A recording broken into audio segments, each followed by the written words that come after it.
2주 전에 우리 1층에 있는 식당에 음식을 포장할 일이 있어서 내려를 갔는데 그 사장님하고 잠깐 이야기를 나눴습니다. 그 사장님이 뭐라고 말씀하셨냐면 목사님 교회도 조심하셔야겠어요. 이렇게 얘기했어요. 그것이 이제 부정적으로 얘기하시는 것이 아니라 좋게 생각하시면서 걱정하는 마음에서 얘기하시는 그런 말투셨습니다. 왜냐하면 그때 매스컴에서 은혜의 강 교회 문제가 발생을 했기 때문에 목사님 교회에서도 조심하셔서 그런 일이 없도록 하시는 게 좋겠다, 이런 좋은 의미에서 말씀을 나눴어요. 그래서 제가 뭐라고 말씀드렸냐면 저희 교회가 어떻게 하고 있고 우리도 정부에서 이야기하는 방역 지침을 잘 준수하고 있고, 그리고 한국 교회가 은혜의 강 교회처럼 뭐 그렇게 모든 교회가 그러는 것이 아니라 상식을 존중하고 우리가 또 정부에서 이야기하는 것들을 잘 지키면서 예배드리고 있다고 이야기를 했습니다. 그 다음에 1주 전에 다시 또 방문을 할 기회가 있어서 그 사장님하고 얘기를 나눴는데, 목사님 왜 교회가 왜 그러냐는 거죠. 그래서 왜 그러냐 그랬더니 TV에서 여전히 큰 교회들 중에 예배를 강행하고, 그래서 정부에서 내리는 방역 지침을 지키지 않고 드리는 교회들이 있는데 목사님 교회처럼 작은 교회도 그렇게 지키려고 하는데 왜 저 교회들은 지키지 않느냐, 이런 얘기를 했을 때 제가 뭐라 그랬냐면, 물론 이제 TV에 나오는 교회가 그렇게 좀 예배를 강행하는 것에 있어서 저도 개인적으로 반대하지만 한국 교회가 다 그런 게 아니다. 한국 교회는 최대한 정부에서 이야기하는 방역 지침을 지키고 온라인 예배로 전환한 교회들이 훨씬 더 많고 대다수가 그렇게 지키고 있다, 이렇게 얘기를 했는데 그분이 뭐라 그러냐면, 나같이 교회 안 다니는 사람도, 나같이 잘 모르는 사람도 저런 것을 보면 왜 그런지 이해가 잘 되지 않고 교회에 대해서 거부감이 생긴다, 이제 이런 이야기를 하셨어요. 그래서 제가 그것을 가만히 생각하면서 문 밖으로 나오니까 주변에 맥주, 치킨을 파는 집들이요, 사람들이 꽉 차 있는 거예요. 음식점들에 사람들이 맥주잔 그리고 고기를 구워 먹으면서 사람들이 막 다 몰려 있는 거죠. 근데 그분들이 1, 20분 앉아 있는 것이 아니라 1시간 이상씩 앉아 있는 분들이 많다는 거예요. 그래서 왜 술집은 되고 교회는 안 되지? 왜 식당은 되고 교회는 안 될까? 이런 생각을 했어요. 그런데 그러면서 사실은 집단 감염자가 교회에서 발생했기 때문에 이제 문제가 된 거잖아요. 그래서 사람들이 그래서 교회는 그래서 안 된다, 이렇게 말할 수가 있겠구나, 이해를 했습니다. 그럼에도 불구하고 그 저변에 깔린 게 뭐냐? 한국 교회가 신뢰를 잃어버린 거예요. 그러니까 우리의 교회들이 신뢰를 잃어버린 거죠. 예전에는 교회 하면 신용의 대상, 신뢰의 대상이었는데 지금은 신뢰가 그냥 바닥으로 추락해 버리죠. 신용 등급이 쉽게 얘기하면 뱅크럽 수준이에요. 파산 수준인 거죠. 그런 걸 생각하면서 참 마음이 좀 씁쓸했고 지금도 마음이 굉장히 씁쓸했습니다. 그렇다고 우리 같은 작은 교회와 개척교회가 이런 신용도를 어떻게 높일 수 있겠는가 생각을 한 거죠. 그렇다면 우리는 우리 교회의 상황과 우리 교회의 규모와 우리 교회의 상황에서 어떻게 하면 하나님 보시기에 합당한 교회, 어떤 교회를 닮아가면 좋을까, 이런 생각을 했어요. 분당 우리 교회나 우리가 생각하는 사랑의 교회처럼 대형 교회를 우리가 따라갈 수 있을까? 할 수 없는 거예요. 그러면서 성경에 보니까 초대교회, 우리가 초대교회로 돌아가자 이렇게 얘기하면서 초대교회를 살펴보니까 마치 초등학생이 수능 시험을 보는 것처럼 우리 교회가 이 초대교회를 따라가야 되긴 하는데 좀 뭔가 벽이 커 보였어요. 그러면서 제가 성경에서 롤 모델을 좀 찾고 싶었습니다. 우리 교회가 정말로 이러한 시기에 작은 교회, 개척교회로서 정말 좀 본받을 만한 교회가 있을까 찾았는데 딱 찾았어요. 그게 데살로니가 교회. 오늘 읽었던 데살로니가 교회가 개척교회예요. 그리고 생긴 지 얼마 되지 않은 교회예요. 그리고 부족함도 있고 좀 연약함도 있어요. 그래서 사도 바울이 걱정하면서 데살로니가 교회에게 쓴 편지가 데살로니가 전후서예요. 그래서 이 데살로니가 성도들, 데살로니가 교회에 아주 분명하게 등장하는 세 가지의 특징이 있습니다. 저는 이것을 우리가 본받아야 되겠다라고 하는 거고요. 데살로니가 교회에 나타난 이 세 가지 특징을 우리가 한번 살펴보기 전에 데살로니가 교회가 어떻게 형성됐는지, 왜 개척교회인지 제가 잠깐 말씀드리겠습니다. 여러분들이 알고 있는 이제 성경의 지식을 한번 쭉 동원하면 아, 이렇게 퍼즐이 맞춰지는구나 생각할 겁니다. 원래 사도 바울이 아시아에서 복음을 전하기로 결정을 하고 아시아로 가려고 했어요. 그런데 밤에 꿈에 환상을 보게 되지 않습니까? 마게도냐 사람이 이렇게 오라고 손짓하는 것을 꿈에 환상 중에 보게 되죠. 그래서 이것을 하나님이 부르신 것으로 확신하고 발걸음을 유럽으로 돌립니다. 그래서 유럽으로 가서 처음에 딱 도착한 곳이 빌립보라는 성이에요. 그래서 유럽 최초의 교회가 빌립보 교회예요. 거기서 누구를 만나느냐? 첫 번째 개종자가 자주옥감 장사, 옛날에 자주색 장사라고 이야기하기도 하고 옥감 장사였던 루디아라는 여인을 만나요. 그래서 루디아 여인이 유럽의 첫 관문인 빌립보에서 처음으로 얻었던 하나님의 백성 개종자예요. 이 루디아를 통해서 이 루디아의 집에 교회가 형성됐는데 그게 빌립보 교회고 유럽의 첫 교회예요. 그러면서 이제 루디아에게 복음을 전하고 기도하는 곳이 있는가 이렇게 찾아보다가 귀신 들린 점치는 여종 하나를 만납니다. 그래서 사도 바울이 나사렛 예수 이름으로 명하노니 나오라 이렇게 이제 한 거죠. 귀신아 나오라 이야기하니까 귀신이 떠나갔어요. 근데 알고 보니까 그 여종을 데리고 있었던 주인이 이 여종을 통해서 저물침으로 돈을 받았던, 그래서 돈을 벌었던 사람이에요.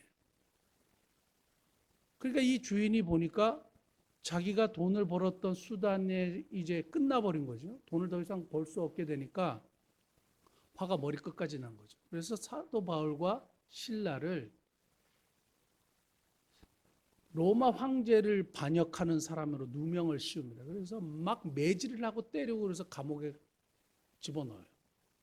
그래서 감옥에 착고에 차이게 되고 감옥에 들어가서 바울과 실라가 뭘 했냐면 어렴풋이 기억하실지 모르겠습니다. 바울과 실라가 밤중에 옥에서 그렇게 매를 맞고도 찬송과 기도를 했을 때 지진이 나서 옥문이 열렸어요.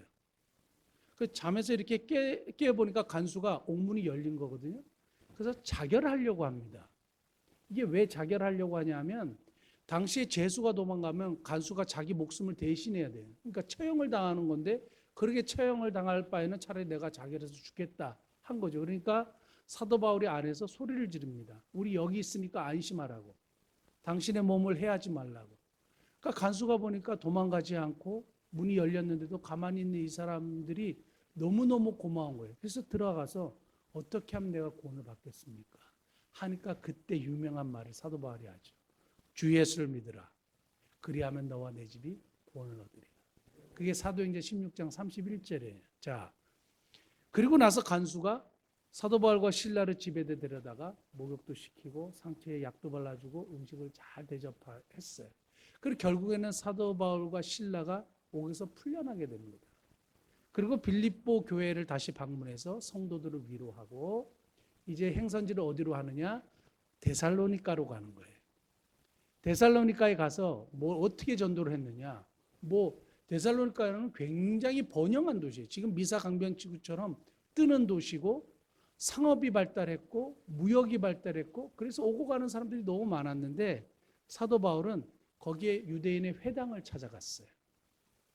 그래서 유대인의 회당을 찾아가서 3주일, 딱 3주일 동안 구약에 있는 성경의 말씀을 풀어가지고 이분이 바로 그리스도가 나사렛 예수시다 있다라는 것을 증거했어요. 그러니까 복음을 전한 거예요.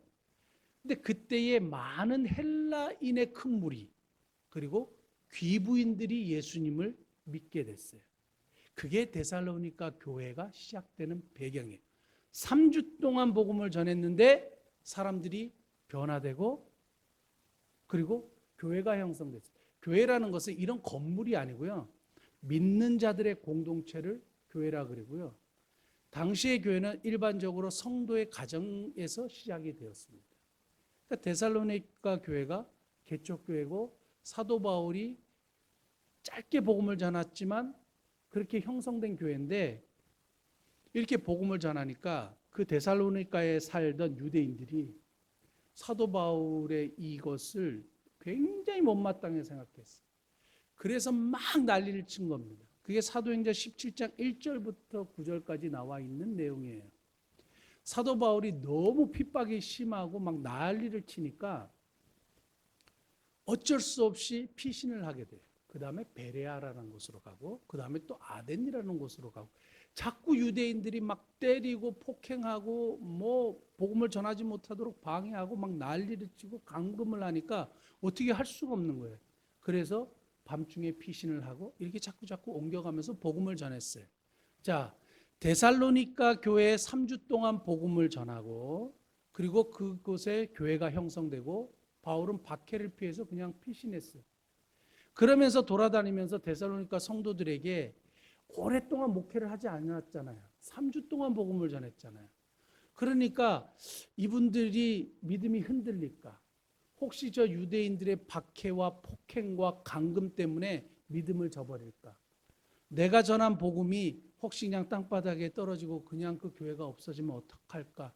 염려하는 마음에서 쓴 것이 데살로니가 전서 후서예요.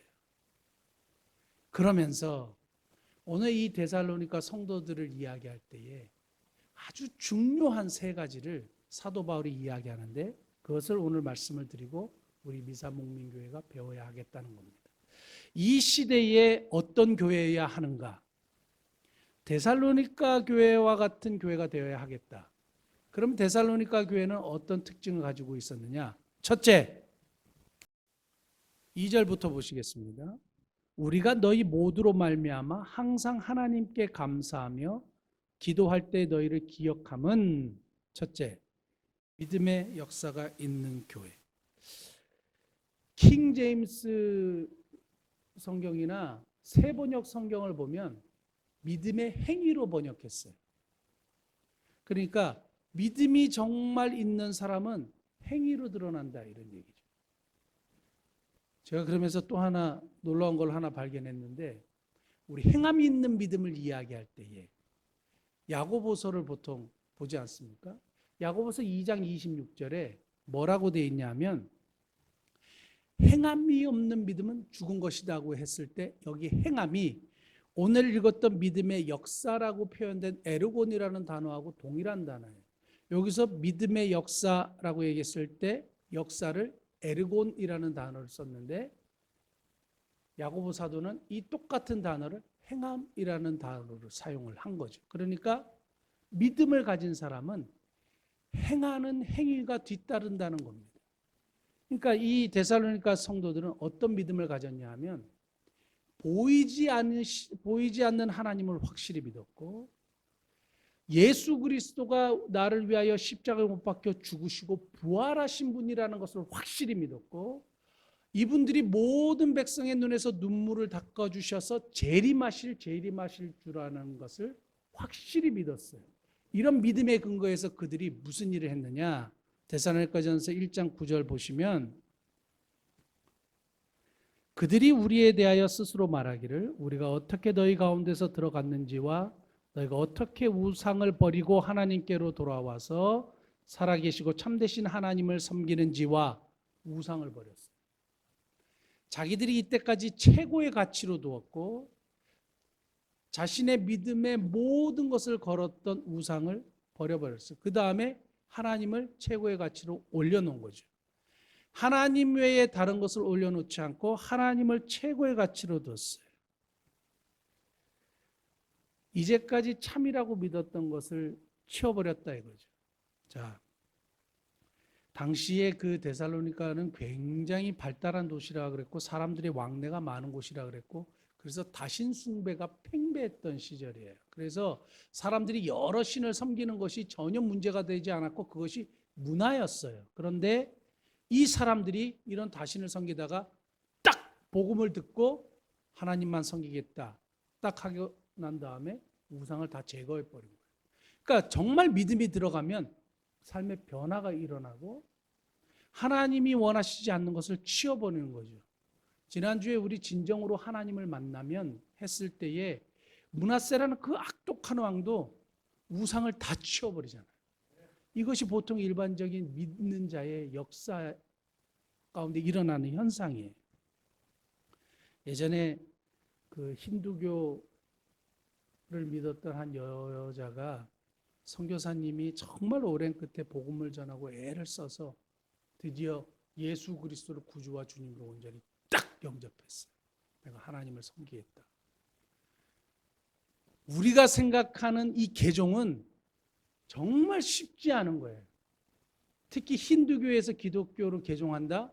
이거는 목숨을 걸고 개종하는 거죠. 그러니까 남편이 있을 수 없는 일이다 하고 이제 박해가 시작되는데 이게 보통 박해가 아닌 거죠. 목숨을 걸고 자기 믿음을 지키는데 남편을 또 떠나지 않는 거예요. 그러니까 선교사님이 이 여인을 만나가지고 물어봤어요. 남편이 그렇게 핍박하고 화를 내고 그럴 때 어떻게 하느냐. 그러니까 여인이 이렇게 대답했어요. 남편을 위해서 진짜 더 좋은 음식을 만든다. 그리고 남편이 막 뭐라 그러면 마루를 더 깨끗하게 닦는다. 그리고 남편이 막 욕을 하거나 심하게 이야기할 때는 더욱더 부드럽게 말한다. 그러면서 이렇게 얘기했어요. 저는 제가 크리스찬이 된 후로 더 훌륭한 아내와 어머니가 되었다는 것을 남편에게 보여주려고 노력하고 있다. 그러니까 믿음을 정말 가지게 되고 예수 그리스도를 구주와 주님으로 모시고 나면 행위가 뒤따르는 거죠. 삶의 행위가 뒤따르는 거죠. 데살로니가 성도들이 짧게 복음을 들었지만 삶의 변화가 확실한 거죠. 저는 우리 미사 목민교회가 작은 교회고 개척교회지만 이런 믿음의 역사, 믿음의 행위들이 풍성한 교회 될 수 있기를 원합니다. 그것이 하나님이 원하시는 우리 교회의 모습, 이 시대에 이러한 교회여야 한다 말씀하시는 말씀이라고 믿습니다. 두 번째는 사랑의 수고인데요. 사랑의 수고, 사랑의 수고가 있는 교회. 사랑이라는 헬라어가 보통 세 가지로 쓰이는데 첫 번째는 필로스예요. 필로스는 친구와의 우정과 같은 그런 사랑을 필로스라고 얘기해요. 두 번째는 에로스예요. 이성 간의 사랑, 육체적인 사랑을 에로스라고 얘기해요. 세 번째는 여러분들이 잘 아시는 아가페예요. 하나님의 사랑이에요. 하나님의 사랑을 보통 이제 아가페라고 얘기하고 헬라어로는 세 가지로 표현하는데 저는 본문 말씀 보고 깜짝 놀랐어요. 사도 바울이 데살로니가 성도들이 가졌던 사랑의 수고, 여기 수고라는 말은 정말로 고된 노동을 하는 이런 단어를 사용했거든요. 근데 어떤 사랑인데 이렇게 땀을 흘리고 고된 노동을 하듯이 수고를 했느냐? 아가페라는 단어를 사용한 거예요. 아가페는 두 가지 큰 뜻이 있습니다. 첫째는 희생적인 사랑이에요. 예수 그리스도께서 자신의 목숨을 희생하고 우리를 구원하신 사랑. 그래서 아가페는 희생적인 사랑이에요. 두 번째는 조건 없는 사랑이에요. 무조건적인 사랑이에요. 가치가 있기 때문에 어떤 조건을 보기 때문에 사랑하는 사랑이 아니라 무조건적인 사랑을 아가페적인 사랑이라고 그래요. 근데 데살로니가 성도들이 예수 그리스도의 복음을 확실히 딱 믿고 등장한 것이 뭐냐 하면 사랑의 수고였다는 거예요. 희생적이고 조건 없는 거예요. 제가 예전에 어떤 글을 읽으면서 제가 참 감동이 된 게 하나 있었는데요. 젊은 날에 남편이 병으로 돌아가신 거예요. 그러니까 5살짜리 아들하고 3살짜리 아들이 남겨진 거죠. 근데 먹고 살기 힘드니까 일을 해야 되잖아요. 그러니까 신발 공장에 취직을 했어요. 신발 공장에 취직을 해서 막 신발을 이렇게 만드는 일에 공정에 참여를 하는데 5살짜리하고 3살짜리 남자애들을 집에 두고 그냥 갈 수가 없잖아요. 그러니까 걔네들을 데리고 신발 공장에 간 겁니다. 그래서 조그만 방 안에 이렇게 애들을 놔두고 이렇게 사실은 일을 보다가 가끔씩 저 들여다보고 했는데 어느 따뜻한 봄날에 아이들이 엄마 몰래 밖으로 나간 거예요. 근데 그 신발 공장이 마침 철길 옆에 있는 거예요. 그러니까 아이들이 뭘 모르잖아요. 철길 옆에서 막 돌도 던지고 가위바위보도 하고 막 이렇게 막 노는 거죠. 근데 항상 문제는 그 철길에 꼭 기차가 온다는 거잖아요. 그래서 이제 일을 막 하다가 애들이 잘 있나고 봤는데 애들이 없어진 거죠. 그래서 엄마가 애를 막 찾다가 철길에서 만났는데 꼭 그래요. 철길에서 만났는데 기차가 오는 거예요. 근데 이게 어떻게 할지 모르죠. 그래서 본능적으로 아이들을 철길에서 밀어내고 엄마가 기차에 치입니다. 그리고 죽어요. 막 이런 얘기를 들을 때마다 막 가슴이 막 답답해지는데 그 어려운 환경에서 아이를 키우려고 그렇게 하다가 아이를 그 철길에 밀어내고 이제 죽게 되니까 신발 공장의 동료들하고 또 마을 사람들이 불쌍해서 이렇게 잘 장례를 치러주고 두 아이를 고아원에 보내요. 근데 고아원에 보내고 이제 나중에 아이들이 성장을 했습니다. 그리고 엄마 무덤을 찾아와 가지고 묘비를 하나 이렇게 세워줬답니다. 그리고 이렇게 그냥 썼어요. 어머니, 우리 어머니, 사랑하는 우리 어머니 하고 이렇게 묘비를 하나 세워줬대요. 그러면서 그 아이들이 뭐라고 얘기하냐면 엄마의 정말 사랑은 우리들을 먹여 살리기 위해서 일당을 받으면서 정말 노력했던 그 수고가 아니었다는 거예요. 엄마의 정말 사랑은 두 아들을 기르기 위해서 자기는 굶고 우리 입에 먹을 것을 넣어줬던 것이 아니었다는 거예요. 정말 엄마의 사랑의 절정은 기찻길에서 놀고 있던 우리 두 아이의 생명을 자신의 목숨을 희생하고 건진 것이었다. 이렇게 얘기했어요. 자신의 목숨을 기꺼이 던진 거예요. 이게 아가페 사랑을 닮은 사랑이에요. 희생적인 사랑, 조건이 없는 사랑. 가치가 있어서 자식을 사랑하는 거 아니에요. 조건이 있기 때문에 내 자식을 사랑하는 거 아니잖아요. 그게 부모의 마음입니다. 그러니까 부모의 마음으로 성도들을 섬기고 이런 아가페적인 수고로 다른 사람을 섬기는 것이 누구에게 있었냐? 데살로니가 성도들에게 있었다. 정말 이것을 보면서 굉장히 은혜를 받았습니다. 은혜를 받았고요.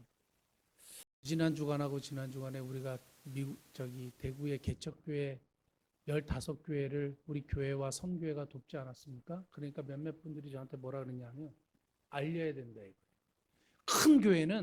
큰 교회는 자동적으로 매스컴에서 기독교 TV에서 촬영해 가지고 많은 교회를 도왔다고 알리는데 우리 같은 작은 교회가 이렇게 선한 일을 하는데 알려야 된다 이거예요. 그때 제가 드는 생각이 뭐냐면 사실은 뭔가를 우리가 기대하고 바라고 했던 일이 아닌데 이걸 알리는 것 이 합당할까 생각한 거죠. 조건 없는 사랑. 조건 없이 우리가 한 거죠. 그들에게 막 칭찬을 받고 인정을 받고 와, 뭐 목민교회가 대단하고 막 성교회가 야 어떻게 뭐 이런 이야기를 들으려고 사실 한 게 아니라 순수한 마음에서 하는 거죠. 그러니까 우리 교회는 이러한 사랑의 수고들, 조건 없는 사랑, 희생적인 사랑이 조금씩 더 풍성해지는 그런 복된 은혜가 있기를 원하는 겁니다. 대구의 의료진들을 보니까 이런 아가페적인 사랑의 수고가 있는 것 같아요. 그들이 정말로 최선을 다해서 환자를 돌보는 것을 제가 매스컴에서 보고 감동을 받는 거죠. 아, 이것이 정말 이 시기에 이러한 시대에 우리 미사목민교회 성도들이 가져야 하는 모습이구나. 사랑의 수고. 세 번째, 사랑의 수고와 우리 주 예수 그리스도에 대한 뭐예요? 소망의 인내. 소망의 인내. 유일하게 각 장마다 예수님의 재림을 설명하는 것이 데살로니가 전서인데 데살로니가 성도들이 정말 특이하게 확실히 믿었던 거 하나 있어요. 그것은 예수님이 재림하신다. 그리고 우리 썩을 육신이 부활한다. 이것에 대한 분명한 믿음을 가지고 있었어요. 재림에 대한 믿음이 확고하니까 사실은 유대인들이 이 데살로니가 교회 성도들을 폭행하기도 하고 믿을래 안 믿을래 감금하기도 하고 어려움을 줬거든요. 근데 신앙을 잃지 않은 거예요. 반드시 우리 눈에서 예수님이 눈물을 닦아줄 것이고 반드시 심판주로 재림할 것이라는 것을 그냥 확실히 믿은 거예요. 그러니까 소망을 가지니까 인내했다 이 말이죠. 확실한 소망이 있으니까 인내했다는 얘기인데 여기 인내라는 단어를 휘포모네라는 단어를 사용했어요. 이거는 지금 어쩔 수 없는 상황에서 막 견디고 버티는 게 아니에요. 성경의 히포모네는 진취적이고 적극적인 거예요. 지금 우리가 힘들고 어려서 눈물도 흘리지만 눈물을 흘리고 나가서 더 열심히 일하는 거예요. 이것을 극복하기 위해서 최선의 노력을 다하는 거예요. 버티는 것이 아니라 적극적인 인내예요. 이걸 히포모네라고 해요. 미래에 대한 소망이 있으니까 확실하게 적극적으로 참고 견디고 더 열심히 일하는 것. 자, 초대교회 교부 중에 기독교 교부 중에 서양 신학의 선두주자라고 이야기한 터툴리안이라는 사람이 있어요. 터툴리안이라는 인물이 우리가 보통 삼위일체 하나님이라는 용어를 쓰지 않습니까? 성경에는 삼위일체가 없는데 삼위일체라는 말을 처음 사용했던 사람도 터툴리안인데요. 이 터툴리안이 어떻게 예수님을 믿게 됐냐 하면 소망의 인내 때문에 예수님을 믿게 됐어요. 어떤 일이냐면 AD 64년부터 311년까지 로마의 10명의 황제가 거쳐가면서 기독교에 대한 박해가 어마어마했습니다. 기름 솥에 그냥 집어넣어 버리고 화형도 시켜버리고 특별히 맹수의 밥으로 원형 경기장에 던져놓고 그래서 사람들에게 유흥거리를 제공하고 했는데 기독교인들을 딱 잡으면 원형 경기장에 맹수의 밥으로 집어넣어 버리는 건데 터툴리안이 그걸 구경하러 간 거예요. 그래서 구경하러 갔는데 이 크리스찬들이 맹수를 또 한참 동안 굶겨놓는 거예요. 그래서 사납기 포악하기가 말할 데가 없는 거예요. 그래서 우리 생각에는 좀 하나님이 그럴 때 맹수의 입을 딱 막아주시고 이렇게 기적을 딱 베풀어 주셔서 싹 하면 진짜 좋은데 싹 하면 좋은데 그냥 맹수의 밥이 되는 거죠. 막 팔이 뜯기고 머리가 뜯기고 근데 그거를 로마 시민들이나 그 원형 경기장에 있는 사람들이 막 좋다고 박수치고 막 이러는 거죠. 이제 터툴리안이 그걸 딱 보는데 가족들이 이렇게 있잖아요. 그런데 어린아이서부터 부모에 이르기까지 어른에 이르기까지 한 사람도 두려워하는 눈빛이 없었다 이거예요. 저게 인간으로 어떻게 가능하냐 이거예요. 도대체 저 모습과 평안함과 저것은 어디서부터 기인하는 믿음이냐 이거예요. 충격을 받았어요. 원형 경기장에 즐겁게 사람들이 막 뜯겨가는 거를 보려고 굉장히 잔인해 사람들이 갔는데 이 사자밥이 되는 사람들 속에 나타나는 평안함과 그들의 찬송과 그들의 평강을 누리는 모습에 큰 감동을 얻어요. 삶이 그냥 확 바뀌어버려요. 그때부터 시작돼서 예수 그리스도를 결국에는 구주와 주님으로 영접해서 서방 신학을 창시한 사람으로 그리고 신학을 집대성한 사람으로 그렇게 인정받는 인물이 터툴리안입니다. 소망의 인내. 그러니까 지금 사자 앞에서 두렵지 않은 거예요. 확실한 미래에 대한 믿음, 확신을 가지니까 현실을 두려워하지 않는 거예요. 제가 미국에서 목회하면서 정말 감명 깊게 들은 이야기가 있는데요. 그때 랄프라는 목사님이 오셔가지고 설교를 하는데 자기가 정말 크게 감동을 받았던 한 일화를 소개를 했습니다. 어떤 일화냐면 이제 불치병에 걸린 아이의 가정을 신방을 했대요. 신방을 했는데 부모님은 울고 계시는데 그 침상에 누워있는 아이를 보니까 너무 밝다는 거예요. 그래서 어떻게 이런 일이 가능하지 하고 이제 목사님이 이제 다가갔더니 오히려 그 아이가 목사님 우리 엄마한테 좀 울지 말라고 좀 해주세요. 저는 진짜 괜찮은데 우리 엄마 아빠 울지 말라고 좀 해주세요. 그랬다는 거예요. 그러면서 그 아이가 뭐라고 얘기했냐면 제가 정말 좋은 곳으로 간다고 좀 얘기해 주세요. 근데 그 아이는 이제 살아날 가능성이 없는 거죠. 엄마는 맨날 믿는다고 말씀하시면서 정말 믿는지 안 믿는지 정말 모르겠어요. 목사님, 천국은 진짜잖아요. 목사님도 그렇게 믿죠? 천국은 진짜잖아요. 저는 천국으로 가요.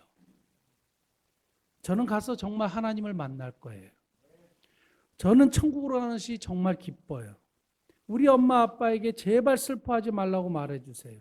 왜냐하면 천국은 진짜니까요. Because the heaven is real 이렇게 얘기했어요. 저는 그 단어가 그냥 머릿속에 확 바뀌었어요. 왜냐하면 천국은 진짜니까요. 그러니까 이 목사님도 그 얘기를 듣고 자기가 은혜를 받았어요. 자기도 천국이 진짜라고 믿었는데 정말 내가 믿고 있나? 이 아이는 도대체 이러한 믿음과 확신이 어디서 나오는 거지? 자기가 너무 도전을 받아서 자기가 울었다는 거죠. 천국은 진짜예요. 하나님이 진짜고. 그러니까 우리가 미래의 소망이 분명한 사람들인데 막 너무 두려워하고 걱정하고 힘들어하고 그래서 히포몬에는 적극적이고 진취적인 인내. 사랑하는 성도 여러분, 우리가 이런 인내를 버티고 그냥 눈물을 흘리고 그냥 이러지 말고 적극적으로 이겨낼 수 있는 복된 은혜가 저와 여러분들에게 있기를 소망합니다. 자, 소망의 인내, 믿음의 역사, 사랑의 수고 세 가지를 했는데 이 세 가지를 가진 것에 결론이 있어요. 간단하게 말씀드릴게요. 1장 7절. 결국 이 세 가지를 소유하니까 1장 7절. 그러므로 너희가 마게도냐와 아가에 있는 모든 믿는 자의 뭐가 되었다고요? 본이 되었느니라. 8절. 주의 말씀이 너희에게로부터 마게도냐와 아가에만 들릴 뿐 아니라 하나님을 향하는 너희 믿음의 소문이 각처에 퍼졌으므로 우리는 아무 말할 것이 없노라. 이렇게 얘기했습니다. 모든 믿는 자의 본이 됐어요. 이 신생교회가, 이 작은 교회가, 이 개척교회가 하나님께서 제가 그 롤모델을 찾다가 데살로니가 교회를 딱 찾으면서 우리 교회 이것을 원하신다고 생각했어요. 여러분 우리 저 중학교 때 가끔 했던 게 있는데 정말 그게 너무 하고 싶었는데 뭔지 아세요? 체육 시간에 야, 너 기준 해. 그러면 기준 그러면 걔를 딱 기준으로 해서 딱 모이는 거예요. 그게 너무 하고 싶은 거예요. 제발 나 한 번만 시켜줬으면 하는 거죠. 기준. 저는 하나님이 우리에게 기준이 되라고 부르셨다고 믿는 거예요. 지금 우리의 형편과 우리의 규모와 우리의 상황에서 하나님은 우리가 다른 개척교회 본이 되기를 원하신다라는 확신이 있는 거예요. 이게 우리의 소명이다라고 받아들였어요. 다른 작은 교회, 다른 개척교회들이 그래 저 교회를 본받아야 돼. 저렇게 해야 돼. 그래 저렇게 어려울 때 대구를 후원하는 게 맞아. 우리도 어렵지만 지금 눈앞에 시급한 사람들을 돕는 저 교회 모습을 닮아야 해.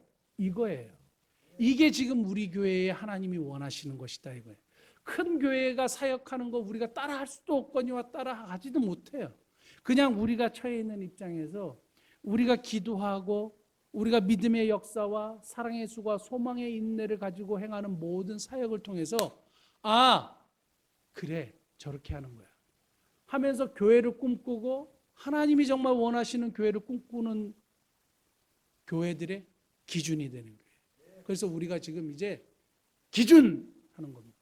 그러면 우리 교회를 딱 중심으로 탁탁탁탁 질서정연하게 모이기 시작하는 거죠. 저는 우리 미사모교회 성도들과 제가 그리고 우리가 함께 만들어가는 아름다운 교회 공동체가 다른 작은 교회 공동체의 본이 되는 교회가 되기를 원하고 기준이 되는 교회가 되기를 원합니다. 그런데 여기서 끝나면 그냥 계속 개척교회가 하고 뭐 작은 교회만 하면 안 되잖아요. 소망의 인내가 있잖아요. 우리 교회는 지금은 그렇지만 하나님이 또 키워주시고 성장시켜 주실 거라고 믿습니다.